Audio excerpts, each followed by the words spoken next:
Hey, what's up, everybody? Thank you for making it. As always, 9:57 a.m. my time. I'm over here wondering why a lot of you aren't at work right now, but that's none of my business. I'm just happy to see your profile photos right here. I'm here today primarily to talk about the fact that Kevin Holland has retired, and is breaking news. And I was a little bit surprised to see it, and I'll get into it in a moment. But first, I want to address a couple things. I released a video yesterday about Canelo and his supposed CTE, and it made me a little bit sad, the attention span of this TikTok generation, but it also made me laugh because it kind of reconfirmed who I'm talking to most of the time. But I want to let you know that I think it's a bunch of foolishness what people have been saying about Triple G Canelo. I'm the one with the CTE over here. About Canelo, he is on a downward slope. He is declining. He is about 3/4 of the man he used to be. But I think that it's a silly narrative to try to blame what we're looking at as far as Canelo today, to try to attribute that to CTE. It's just getting old. It's just getting too civilized. It's just the love of money, the love of the tripas and the tacos and the whatever that fool's putting into his neck. That fool's neck is almost bigger than his head. I'm not sure if I've seen that before. His neck, I think the mass of his neck is bigger than the width of his head. I don't even know if that's supposed to be, it doesn't even seem like it's scientifically possible. That fool's neck to head ratio has gone into a state of scientific relativism. I don't even understand how this is possible. His neck to head ratio has become something of a hypothetical situation. Yet we could look at it right now. And one more thing that I want to address. There's a lot of new people, I think, that are seeing these daily videos because I've been a lot more consistent lately. I think there's people that are seeing the videos lately that are used to seeing breakdowns, because there's not as much people that watch the live streams, the Mexican Fight Companions, So I think there's a group of people out there that are used to watching breakdowns. That's what they're at the channel for. And they pass on the Fight Companions. But lately, I've been making Mexican Fight Companion kind of videos daily. So now they're like, wait a minute, you're tricking me. I don't show up for the lives. And now you're giving lives like every day. And a lot of people have been like having a comment here and there. Not all of them. But there's a little core of people that are having some problems, and they made some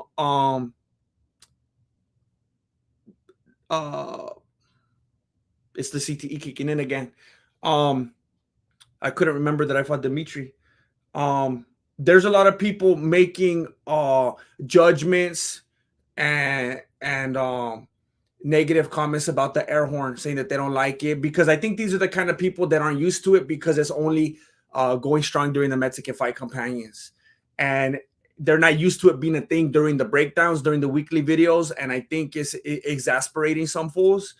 And I don't want to do that to the viewers. I want to keep a kind of a balance between the weekly videos and the Mexican Fight Companions, and I don't want to be alienating fools' ears and stuff like that.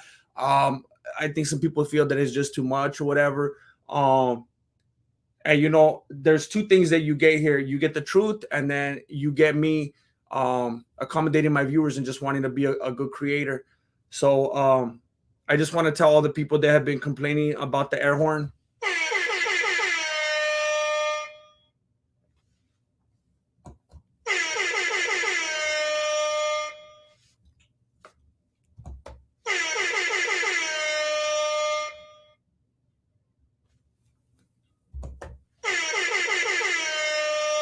And I want to make it very clear. I'm okay if you don't want to be here anymore, because there's like at least two fools that told me yesterday that because of the air horn that they were going to unsubscribe. So I want to let you know, I'm fine with that, homie. I didn't lose any sleep over that. I lost a lot of sleep over something else, but not over that. So I mean, you could leave right now. I'm not gonna be sad about it. I got plenty other things to be sad about. You're not one of them. Jake BB. Hope y'all are well, Grandmaster. First time dono. Thanks for all the laughs. I'm always happy when I see someone new, first time viewer, first time comment, first time whatever. It makes me happy to know that at least in some capacity things are still moving in that direction. So thank you for letting me know that. I'll get weller. We all will. I'm just glad to be here right now. After this, I'm gonna go running. I'm gonna go clear my head. I'm gonna feel good. I'm gonna get the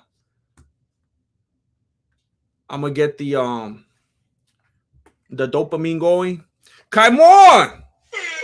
What's up, Panfit? You the man. MMA is such a minute by minute news cycle that going daily gets you in the rotation. Happy you're making this push. You the man. Thank you. And people like you, Kaimon. I mean, there's names that come up that are like, these are the dudes right here.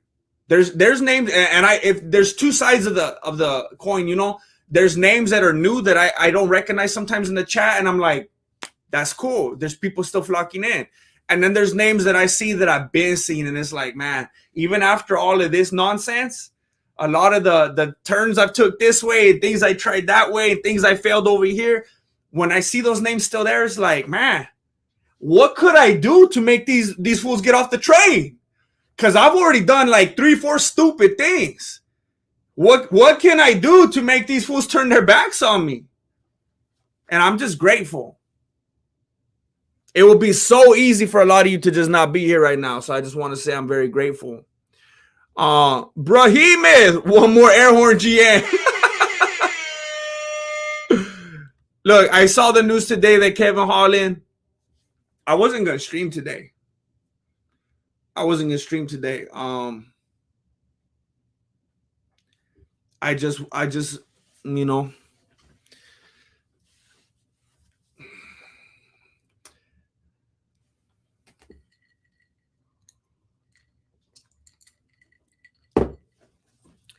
I remember I used to have a job where I would go and I was a palletizer. I would stack boxes. And it doesn't matter when you go to a job like that, like, it doesn't matter if I had a headache, if I was sad about something, if I had, you know, if I wasn't, which I wasn't, if I was like taking a college course and I also had homework, or if I had diarrhea, like whatever it could be, it's like I'm just stacking these boxes, you know? And there was something good about that and like secure about that. But like now, because I've chosen this path where I'm sitting here before you and you could see me and I'm speaking to you, it's like, it's kind of challenging sometimes when you're not feeling it, to just feel it all of a sudden. And I was not in a place where I was going to stream today, and I was already getting ready to just get my shoes and everything, just go for a run. And I was like, I'm just going to see what's going on real quick. And I was like, oh, snap, Kevin Holland retired. So I was like, I got to say something. I got to talk about this. But let's guide it. We on the MMA truthers train. Chicka chicka choo choo. Wait, hold on. Chicka chicka chicka chicka. A little late. Dom 213 Joseph. Thank you, Misguided. Thank you for staying on that train. There's been a lot of stops. Dom 213 Joseph, semi new to the channel. Saw your breakdown videos a year or so ago. Love the channel. Thank you, Dom 213.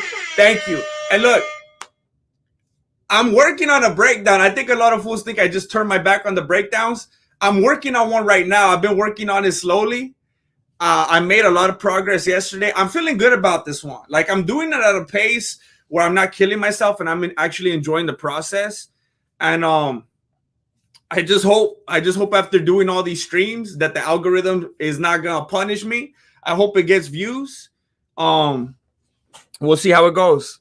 But I have not finished the breakdowns. I'm just not able to do them at a steady, high pace. But I'm glad that you're. Thanks for letting me know that you're someone new to the channel, and I plan on making some more of those. So Kevin Holland supposedly is retiring. Is he really retiring? We don't know. Fools in MMA are retiring like on a quarterly basis. It's like kind of the thing to do. It's like what I was talking about with Chamoyev the other day, how that fool's like really, really, really emotional. You never know what you're gonna get with him. That fool like a box of chocolates and whatnot. And it's kind of the same thing. It's kind of like a baseline thing with MMA fighters. I mean, think about it. A fighter, someone who wants to get in a cage, in a ring, whatever, and fight with someone. It's pretty safe to say a person like that is probably pretty emotional. So things like retirements do happen quite a bit within the MMA community, and that just comes with emotional people. I can't even tell you how many times my lady has retired from our relationship. I mean, that's just what emotional creatures do. And we're still here today. We're going to Costco this weekend. I mean, the retirement game, I mean, when you're dealing with emotional beings, it's just the kind of thing you feel like things aren't going your way. You feel like you're not being heard. You're feeling disenfranchised. You're feeling disappointed. You let people down. It's like, I'm done with this. Because you want the people to be like, no, don't do that. No. And they'll be like, oh, you guys, okay, fine. Okay, I guess that's the same thing Connor was doing. I mean, it transcends the sport of just UFC. I mean, I think athletic individuals that are always achieving success and winning and championships and fame and stuff like that, they're emotional beings. I mean, look at Michael Jordan, retired like 7 times. That fool even retires from coaching and owning teams, and then he does it again. It's just a thing that people do. Come on. GM could do no wrong in my eyes. We love you, boy. Thank you. Thank you. It's like, I like to think I have, thick skin and stuff like that. My dermatologist actually said it's a concern. But like metaphorically speaking, I like to believe I have that kind of thick skin, but then sometimes, like I'm telling you, it doesn't feel good. It doesn't feel good when you see certain names and I'm making breakdowns. They're like, yeah, Grandmaster, yeah, this is good and this was funny. Oh, Grandmaster, I do another one. Oh, you're the best, Grandmaster. And then I do like a stream or something. I didn't take 2 weeks editing. They're like, oh man, you changed. Nah, what are you doing? Lazy fool. And I'm like, get out of here, fool. Oh my, I wonder what a person like that is like dealing with in real life. Man, what a punk. That's the kind of fool that's gonna retire every 3 months right there. That's dirty. Grandmaster should start an OnlyFans like Cyborg. Wait, Cyborg? Ordinary P in the house. She did not start an OnlyFans. Wait, that's not nice. That's not nice. But she didn't, did she? Darling boy, hey bro, tell the Ginger Jesse to stop clickbaiting people's mortality. What? Tell the Ginger Jesse to stop clickbaiting people's mortality. What the heck? Oh, wait, Ginger Jesse. Is someone making videos that someone died or what? Did someone actually make a video about Joe Rogan dying? Omar Quiñones. I don't have a lot of contacts though, darling boy. I'll put some feelers out. But hey, that's what YouTube does though. YouTube is dirty. They make guidelines and stuff acting like they don't want you to clickbait, but they're not going to show your videos to anybody unless you clickbait. It's so dumb. They're like, hey, everybody, don't you dare clickbait and try to get a bunch of views and boost your algorithm with that clickbait, because we don't like clickbait that makes your channel a lot more visible. Don't you do that. Ordinary P, my wife retired from me a few times too, Grandmasters. She laughed when she heard you say that. She's like, preach. It's the thing. It's that affliction. I mean, we know what it is. We know what it is, and we got to get on that Twitter like the Connor fans. Nah, fool, come back. There's still work left. There's still work left to do. It's going to get better. You still got a chance at getting the strap? Omar Quinones, you thought you could get rid of me, huh, fool? Imagine I just start like letting the channel fall off and making lame videos just to see who's really committed and dedicated. It's like a social experiment. Hobby. Hey, Jim, how much in touch are you with the Brazilian Jiu-Jitsu community? Do you watch competitions, ADCC? Fool. Like I'm assuming that you're into BJJ, so I don't want to like disrespect or nothing, but man, to me, trying to watch like a ADC, whatever, ACDC, what's it called? The ACDC competition, it's like trying to watch the Winter Olympics. It's like, full. Put me out of my misery. Like I'm trying not to disrespect. But it's like I can't do it. Like it's kind of like playing basketball. Like I'll play basketball day and night. I love playing basketball. It's like the funnest thing to funnest sport to play, I think. Same thing with rolling. Like I'm not any kind of expert roller, but I have rolled and it was fun. It's fun. The thing I always liked about it is you get in and you can kind of just start testing and messing with it from day one. A lot of other martial arts, they kind of try to hold you back because they don't want anyone's nose broken or anything like that.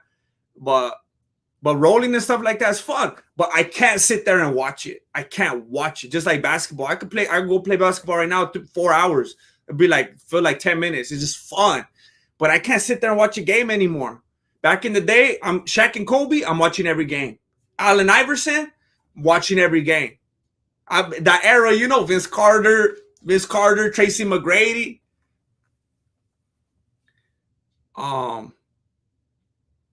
But now it's like I can't do it. So yeah, I'm not really connected with it like that. I don't really see what's going on, I have to admit. But I'm happy you're doing it. And I'm happy I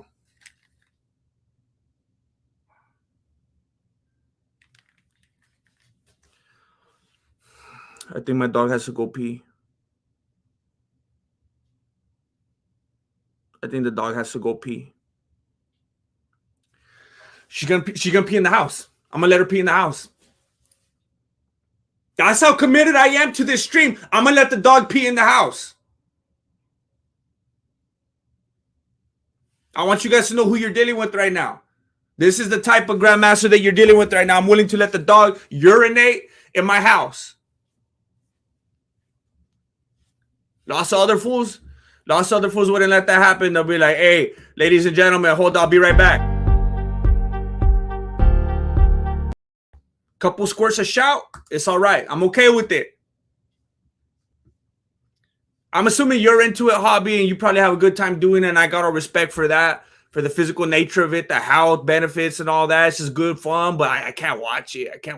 I saw that full Gordon Ramsay with some Brazilian dude or something, and they grappled, and then Gordon won, and like he handed him the torch or whatever. So I know that happened, but other than that, I don't know what's going on. I know a while back some fool got smacked, and that was a big deal. Goldie McGoldface, who you got, Bilal Muhammad or Sean Brady? Sean Brady. You already know I'm in that gang. I'm in the Brady bunch. The Brady bunch. You already know I'm in that. Also, you think Dillashaw stands a chance without the EPO? No. I'm putting big money on your answers. Thank you, GM. Sean Brady all day. Sean Brady. That's the way we became the Brady bunch. You already know. All day. Dillashaw, man, I couldn't have. There was a time, I don't know, 2017, 18, I can't remember. TJ Dillashaw was my favorite fighter. He was my favorite fighter. That was when I was still kind of, I think even, no. It might have been before 2017 or 18. Because I was like, right, when I was still on the like, Khabib, Dillashaw, DC, Dillashaw, Khabib, Daniel Cormier, DC. And then it's like, he did the steroid thing. And it was like, oh, man, that fool John Jones does. I wasn't expecting that. And without that, nah, he just changed. Chuck Fury, TJ Dillashaw changed after he started taking the steroids more than I have changed since I stopped making breakdowns. Chuck Fury at FuriousComedy.com. GM only follows Mexican BJJ. That's what I'm telling you. I'm trying not to adulterate my findings with continuing to watch such competitions and whatnot. Just pee already. Go ahead and pee on my chair. I don't even care. Just do it. I give you permission. Go potty. You hear potty? Go potty. That's the word. She'll know that when I say that. Go potty. Stupid dog. Jake BB, which breakdown was your favorite and which one was the hardest to do?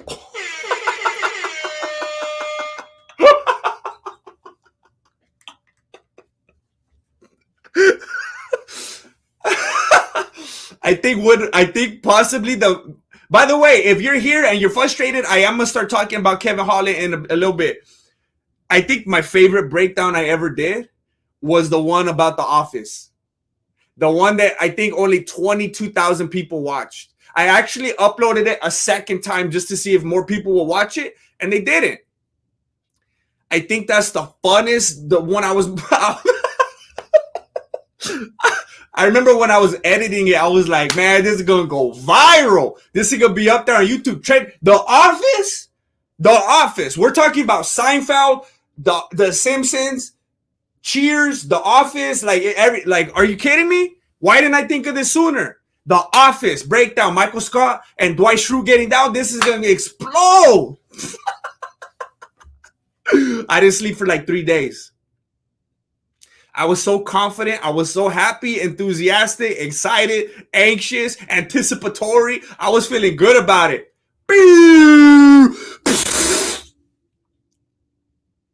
That one was devastating for me. Another breakdown I really like a lot is the 2 Epic Fighting Championship ones I did. I might like the second one I did it even more, which got a lot less views. I also really like the one I did, Conor McGregor. Look, I'm gonna tell you, if I got your ears, let me tell you, because like this is like some of this work I'm proud of, and if I get the opportunity to talk about it, I really like the Will Smith one that I did when Chris Rock got smacked. I really liked the 2 Epic Fighting Championship ones that I did. I was proud of those. I thought the Cobra Kai one. No, the Cobra Kai one's the one that got 22,000. That one I also thought was gonna explode because Cobra Kai. I really liked that one. I was really the Office one got 28,000. I was really happy about the one I did about Conor McGregor versus Nate Diaz Part 2. The one about McGregor and Poirier Part 3. Like, I'm telling you though, when I do the breakdowns, I spend so much time on them with all the editing and the cuts and the research and the sound effects and the way I put them. Like, I don't release them until I'm happy with them. So when those go out, I'm like proud and I'm like, I did the best I could. And I'm confident with those. I bet you she has to drop a number 2. That she won't do in the house. That she won't do. That's probably, she's like, fool, I'm trying to be respectful here. Look, I'm going to have to wrap this up. I'm going to have this up right here. She's trying to do a doodle and everything. I'm over here live. Which one was the hardest to do? The hardest video, one of the ones I remember putting quite a bit of time into and took a lot out of me. Oh, man, I feel like I'll remember when I see it. Oh, man, which one was it? Oh man,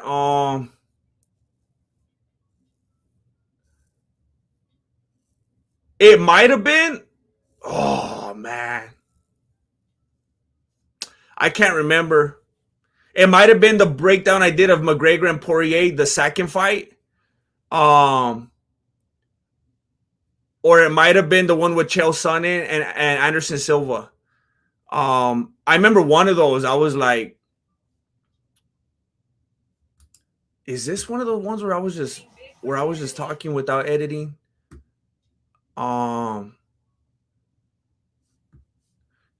if this is the one I think it is, then this was definitely the hardest one. And I remember I thought this one was gonna do very, very, very good too, and it bombed.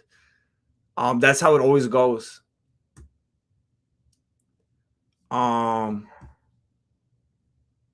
Okay, I could tell you. I could tell you right here.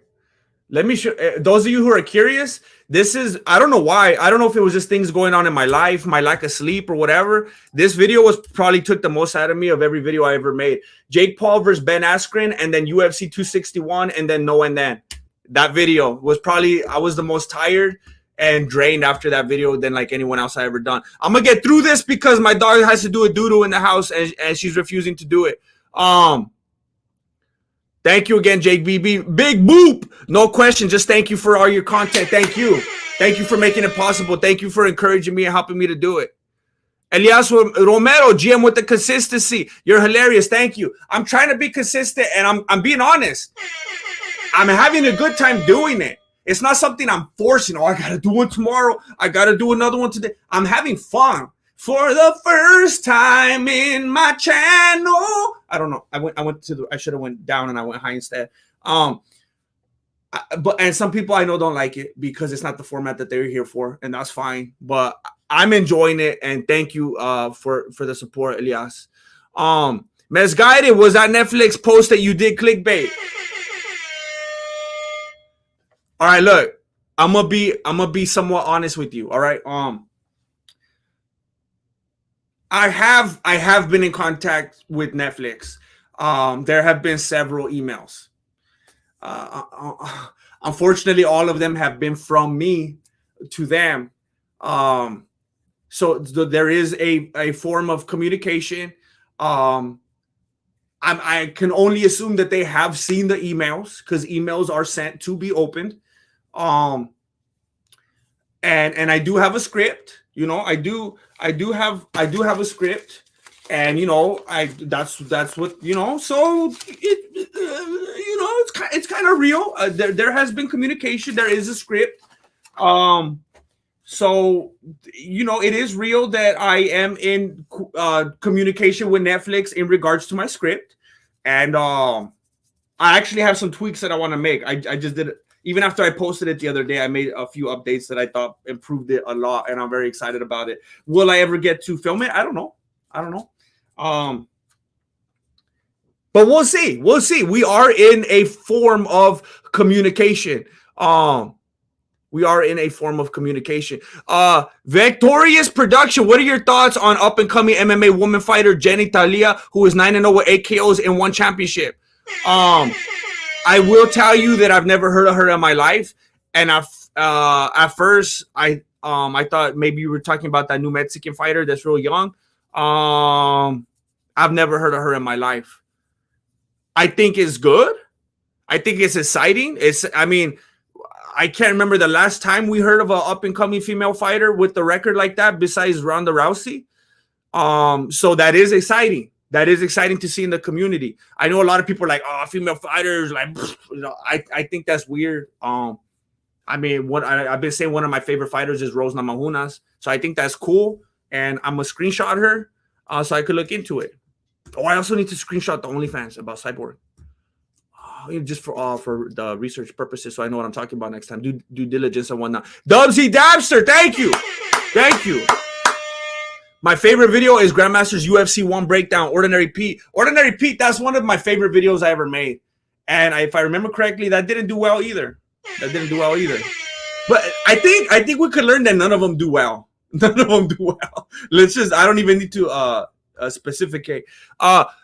King Zeckendorf, Cobra Kai analysis was hilarious. Thank you. And if I remember correctly, that was the first video that was on my renewal with my Ridge Wallet sponsorship. And it bombed, and I was embarrassed.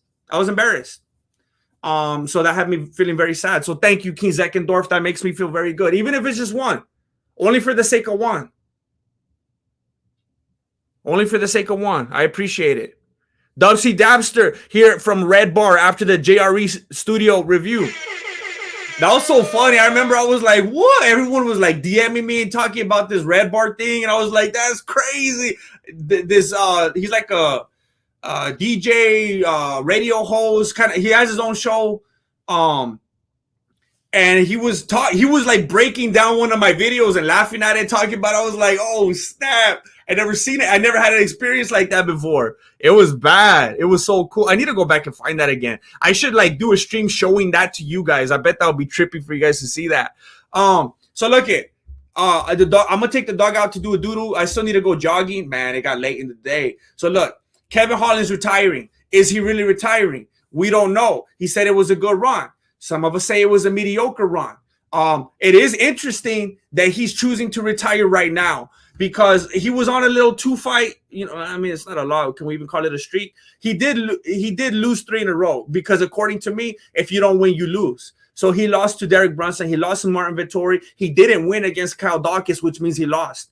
And then he beat Oliveira by TKO, dominant fashion. He beat Team Means by submission, dominant fashion. And then he loses to Chamoyev. The problem is when you lose to Chamoyev in general, but then on top of that, the fashion in which he lost to him, it may have done something to him mentally where he's like, it's like after someone fought Khabib.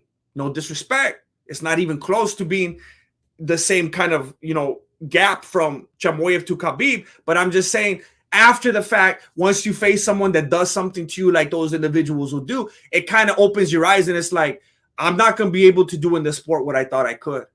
I thought I had these and those attributes and I could do this and that.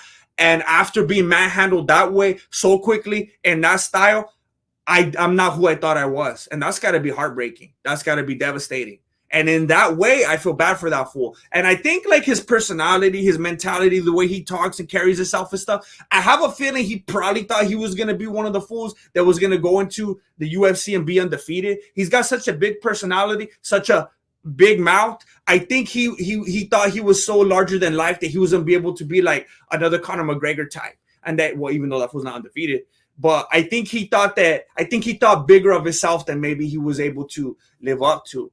And I think it has that Conor McGregor effect, that Ronda Rousey effect, that Kamaru Usman effect, where once you face that loss, the young Joanna Young Jacek, once you face that loss, it does something to you that you don't know how to deal with. And it kind of breaks you, and you're not ever really fully able to come back from that.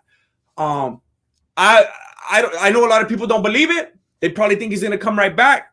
I don't know what to believe. If I could give any advice, I would say that fool will probably do really, think about it, really well doing something like WWE. That fool knows how to get on the mic. That fool knows how to talk papas. That fool knows how to stir up controversy, drama. That fool knows how to get people talking. That fool knows how to get people excited, whether they're for him or against him. I'm just saying. I think there's a good chance he'll come back because he's young enough and Dana White liked him enough. He's always been a company man. He's always done everything Dana White wanted. I could see Dana White leaving that door open and even trying here and there to be like, hey, fool, what about this? What about that? I think this would be a good matchup. I could see that happening. I'm saying right now, I don't fully believe that he's going to stick to. I believe that he means it right now. I'm not saying he's being disingenuous.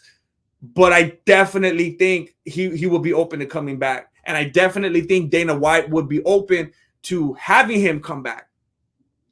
But he could make a lot more money and he could have a lot more fun if he did something like WWE, which I think is something more like that he's built for. Chuck Fury at FuriousComedy.com. Cobra Kai review is how I found you. Oh, snap! Oh, snap. See, that's all I need to hear. That's all. And look it, for the people who get like their chonies all twisted whenever I deviate from like UFC or MMA type content and I make a video like a Cobra Kai breakdown or a UFC breakdown, an office breakdown, I'm trying to be smart. I'm trying to branch out so people who aren't typing in UFC daily, UFC all the time, whatever, so that they have a chance to find the channel. So whenever people get all emotional, they're like, why are you doing that? Who wants to care? Who cares about The Office? You need to talk about Conor McGregor. It's like, fool, you're going to come in here like a freeloader trying to demand what I should do and stuff like you own me? I realized it sounded like I said, oh, like you own me, trying to tell me what kind of content to make. And then you'll be here showing up, just watching whatever you feel like, filling your day with entertainment. But then I try to do something to help the channel, and then you start talking papas. That's not right. And then someone comes in here like Chuck Fury at FuriousComedy.com and tells me that it's all good and that he found me like that. That makes me feel good. That makes me feel good. Look it, I'm gonna have to dip right now. I'm sure I'm about to walk into a massacre. I'm gonna pick doo-doo up all over the floor. But I do it for you.